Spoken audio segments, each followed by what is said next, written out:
This is Chris Saxon with Virginia Free. Joining me now, Andrew Knaggs, running for Congress in the 7th Congressional District in Virginia. The always interesting 7th Congressional District, I should have to say, because their choice of nomination is an odd one, to say the least. We're in odd times. But Andrew, let's welcome you aboard and do a little quick bio on yourself, and then we'll dive into some questions. Yeah, absolutely. First of all, thanks for having me on. This is a good opportunity to reach more folks. As you said, I'm Andrew Knaggs, and I'm a Republican candidate for Congress here in the 7th District. I just left the Trump administration back in September and launched the campaign in October. I served President Trump for 2 years. He entrusted me to be one of his presidential appointees over in the Pentagon, where I served him as the Deputy Assistant Secretary of Defense for Special Operations and Combating Terrorism.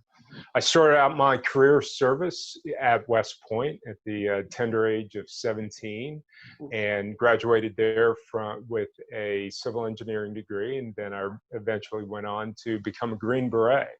I commanded a Special Forces team in Iraq. I deployed to combat twice and was awarded the Bronze Star Medal for combat actions. Then after 9 years, I left the service and went to law school at William & Mary, and that's what brought me and my family here to the Commonwealth over 15 years ago. And while I was at William & Mary, I was elected president of the Federalist Society.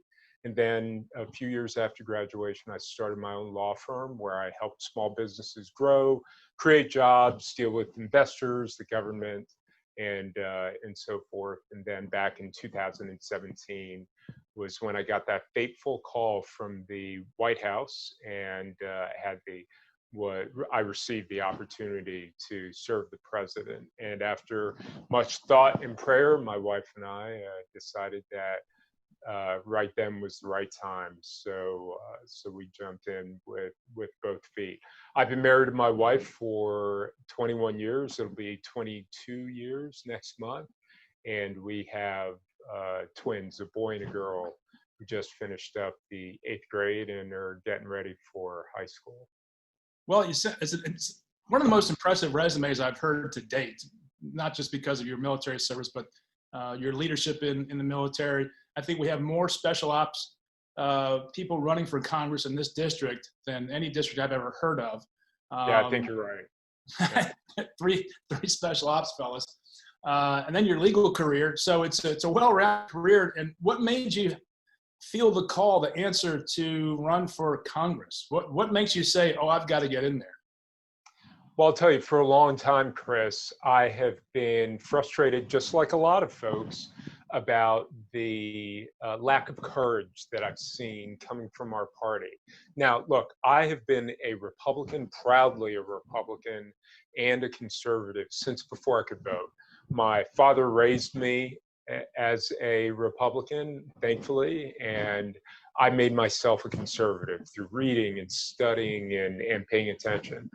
And I will tell you that there has been for many years this feeling that I felt, my wife had felt, and other, I know, Republican voters have felt, that we just are not courageously articulating why it is conservatism is the best foundation for us to be building policy on. And of course, we've lost our, it's verboten to discuss your faith in public, and we seem to have lost our ability to really convey what virtue is. As a result, when I was approaching the 2-year mark in the administration, and I saw that Dave Brat lost and that it appeared that he was not going to be running again, I took a look at the field of candidates that were out there last summer that were in the race already. And I was dismayed, as was my wife, and we talked about it because we intended to raise our children here. And we were dismayed. And then it just sort of occurred to me and us collectively that, now's the time for us to do something about it.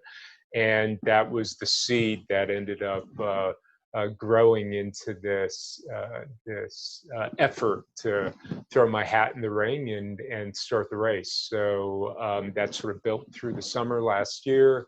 And of course, I got the blessing from folks in the administration as I was walking away on great terms. And so my resignation was final towards the end of September. I think it was like September 20th of last year. And then 10 days later, I launched the campaign October 1st. Well, congratulations for getting in the game. So many people stay in the stands, but Andrew Knaggs, you chose to get in the actual arena and dust it up, if you will, with your compatriots on the conservative Republican side.